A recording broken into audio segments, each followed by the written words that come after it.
So here's a story that is going to take us out of the country, but we can also apply it to our country as well. And it's something I read recently on a website called Arts Professional.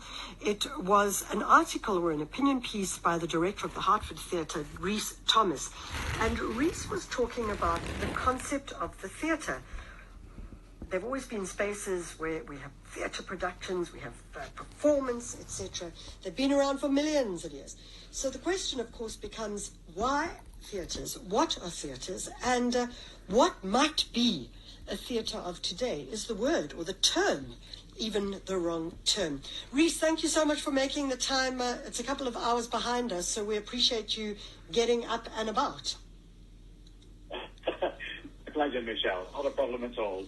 Rhys, it was such an interesting article because you raised the question of the role of the theatre and how the theatre may be perceived by people who say, well, I'm not going to go there. It's for the elite. It's too arty. It's too expensive.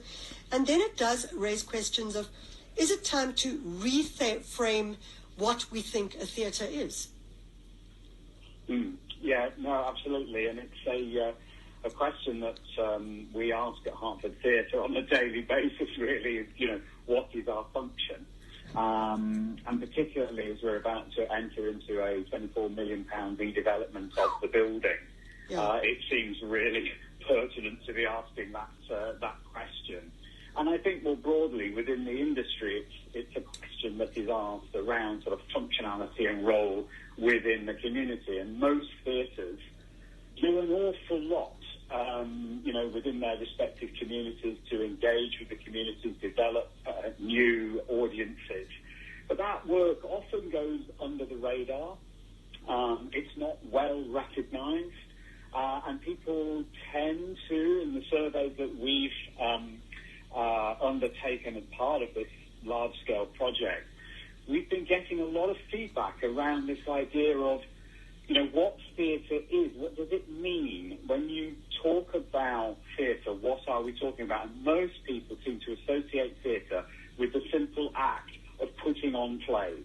Yeah.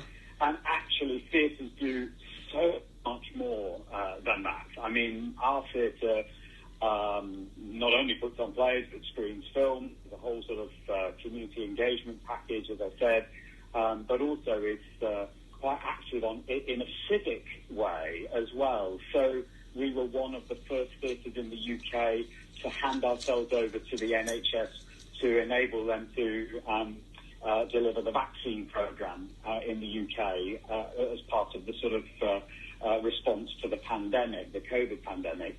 So really, this sort of broad range of work, we're not fully convinced that the word theatre, or calling a building a theatre, really captures what all that work is about, and indeed captures the possibilities for what a future arts building might be and how it might perform. And I guess one final point, Michelle, is that for lots of people, the theatre itself is, as you suggested, a bit of a challenge. It's seen as an academic pursuit, it's seen as intellectual, it's seen as arty-farty, if you like, and it's also seen as too expensive. And these are all... So it becomes a question, really, of access. How do we make this building not only physically accessible, obviously, but also psychologically accessible to as broad a range of people as possible? Yeah. Rhys, it's so interesting. A little earlier you may have heard us talking to Sikelelo Dibela, who's the owner of a coffee shop. So he opens up a coffee shop in Khayelitsha and he says, how does he get people to come? And he discovers very quickly that it's not actually the coffee. It's about creating a space for community, for entrepreneurs, to make sure that there's Wi-Fi. And in many ways, and this is not to say that a theatre is not a space to have theatre productions necessarily, but that may not in fact be its purpose, which is a far higher kind of way of looking at that space. And I'd love to know from you, when you talk about the purpose, for example, of your theatre, is it about developing a community, about ensuring that there's a space for people to get into and to spend time and maybe to just park off and get away from the kids for a while, or whatever the case may be.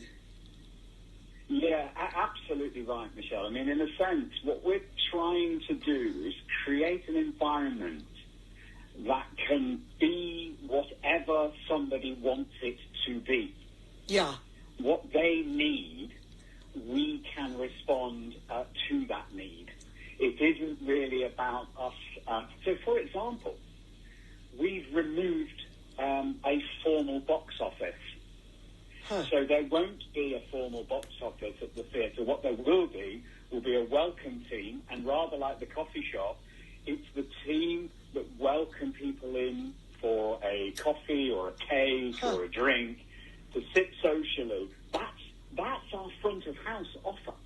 So we're not driving it with tickets and box office. We're driving it in the way that you say, which is around a space for the community to be, to hang out, to do a bit of work, to have a social meeting, ahead perhaps of seeing a film or seeing a show or participating in a class. Yeah. That work sits behind this idea of a dynamic community space where people are able to make it what they want it to be. So it's a little bit like we're working with Wayne Hemingway, our branding and design consultant. He talks a lot about the idea of theatre as a town hall. Yeah. As a town hall used to be. It's a community space, but it's not a community centre. And people come to it for all sorts of different reasons, and we need to be alert to all of those reasons. Geez, I mean, the opportunity, of course, is absolutely massive. Rhys, you are talking about putting a large sum of money into the restoration of the Hertford Theatre. In closing, I suppose the question is, as you look forward into the future, what do you hope to have for your community? Well, I think what we'll have community is an extraordinary beacon in this small market town just north of London. That is a centre of not only kind of artistic and cultural excellence, but is also a welcoming, accommodating space for all. It will be something that will enable our community to feel happier, healthier, safer and proud. So that's where I see the future role of our theatre really playing its part in developing a wonderful environment for the town and the district. I love that. Rhys Thomas, thanks so much for joining us, Director of Hertford Theatre in London. Happier, healthier, safer and proud. And I suppose that's a question you've got to ask. If you have a theatre in your community, I'm thinking of the Soweto Theatre, I'm thinking of the Market Theatre, I'm thinking of ones obviously close to where my world is right now. But if I was in another city, the Playhouse Theatre, or if we go further afield, what does that theatre space mean for you? Do you feel that it excludes you? Do you feel that it includes you? Does it make you feel happier, healthier, safer and proud? Very interesting approach and conversation, and it's one that we have to continue with again and again and again. Is it a space that you can enter even though you don't think of yourself as a creative or an artist? You just think of yourself as someone who would love to just go into that space and maybe rethink your own world. Love to hear from you more on that one. It's 9:33. You make my life so real.